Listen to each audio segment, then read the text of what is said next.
ನಮಸ್ತೆ, welcome to my channel ಮಹಾಸನ. ನಾನು ನಿಮ್ಮ ವಿಜಯ ಶಿವಕುಮಾರ್. ತಾವೆಲ್ಲ ಹೇಗಿದ್ದೀರಾ? ನಾನು ಚೆನ್ನಾಗಿದ್ದೀನಿ. ನನ್ನ ವಿಡಿಯೋ ನೋಡಿ ಲೈಕ್ ಮಾಡಿ, ಶೇರ್ ಮಾಡಿ, ಸಬ್ಸ್ಕ್ರೈಬ್ ಮಾಡಿ. ಈ ಮೊದಲೇ ತುಂಬ ವಿಡಿಯೋ ಹಾಕಿದ್ದೀನಿ. ಇವಾಗ ನಿಮಗೊಂದು ಹೊಸ ರೆಸಿಪಿ ತೋರಿಸ್ತಾ ಇದ್ದೀನಿ. ಅದೇನೆಂದರೆ ನುಗ್ಗೆ ಸೊಪ್ಪಿನ ಹಪ್ಪಳ. ನುಗ್ಗೆ ಸೊಪ್ಪು, ಮೆಣಸು, ಜೀರಿಗೆ, ಮಲೆನಾಡು ಮೆಣಸು, ಅಕ್ಕೆ ಹಿಟ್ಟು, ಇಂಗು, ಉಪ್ಪು, ಬೆಳ್ಳುಳ್ಳಿ. ತಾವೆಲ್ಲ ಈ ವಿಡಿಯೋ ನೋಡಿ ಲೈಕ್ ಮಾಡಿ, ಶೇರ್ ಮಾಡಿ, ಸಬ್ಸ್ಕ್ರೈಬ್ ಮಾಡಿ. ತುಂಬ ವಿಶೇಷವಾದ ಹಪ್ಪಳ. ನುಗ್ಗೆ ಸೊಪ್ಪು ತುಂಬ ಹೆಲ್ದಿ, ತುಂಬ ಬೆನಿಫಿಟ್ಸ್ ಇದೆ ಇದಕ್ಕೆ. ಕಣ್ಣಿಗೆ ಕೂಡ ತುಂಬ ಒಳ್ಳೆಯದು, ಆರೋಗ್ಯಕ್ಕೆ ತುಂಬ ಹೆಲ್ದಿ ಸೊಪ್ಪಿದು.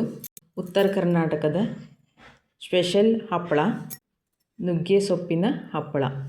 ಸ್ಪೆಷಲ್ ರೆಸಿಪಿ, ಹಾಗೆ ಹೆಲ್ದಿ ಕೂಡ. ಇದೆಲ್ಲ ಸಾಮಗ್ರಿ, ಇದನ್ನೆಲ್ಲ ಮಿಕ್ಸಿ ಮಾಡ್ಕೊಂಡು ಬರ್ತೀನಿ ಇವಾಗ. ಈ ಹಪ್ಪಳ ತಾವೆಲ್ಲ ಇಷ್ಟಪಡ್ತೀರಿ ಅಂದ್ಕೊಂಡಿದ್ದೀನಿ. ಲೈಕ್ ಮಾಡಿ, ಸಬ್ಸ್ಕ್ರೈಬ್ ಮಾಡಿ. ಮೆಣಸು, ಜೀರಿಗೆ ಹಾಕಿ, ಬೆಳ್ಳುಳ್ಳಿ, ಮೆಣಸು.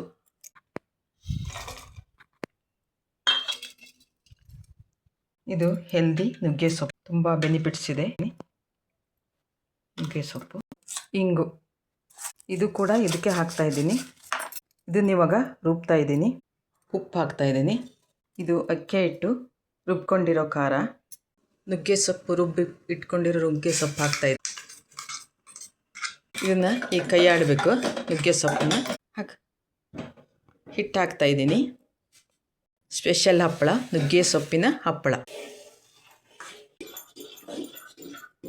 ಇದಕ್ಕೆ ಎಣ್ಣೆ ಹಚ್ಕೋಬೇಕು. ಹಿಟ್ಟು ಹಾಕ್ತಾ ಇದ್ದೀನಿ. ಚೆನ್ನಾಗಿ ನಾದ್ಕೋಬೇಕು. ಇದು ಬಿಸಿ ಬಿಸಿ ಇದ್ದಂಗೆ ನಾದ್ಕೋಬೇಕು. ಇದನ್ನ ಹೆಲ್ದಿ ಹಪ್ಪಳ, ನುಗ್ಗೆ ಸೊಪ್ಪಿನ ಹಪ್ಪಳ. ಇದಕ್ಕೆ ವಿಶೇಷವಾಗಿ ನಿಂಬೆಹಣ್ಣು ಹಾಕಬೇಕು, ಟೇಸ್ಟಿಯಾಗಿರುತ್ತೆ.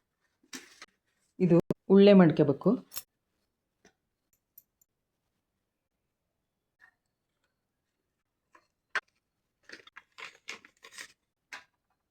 ಇದಕ್ಕೆ ಎಣ್ಣೆ ಹಚ್ಕೊಂಡು ಹಪ್ಪಳದ ಈ ಥರ ಒತ್ತಬೇಕು.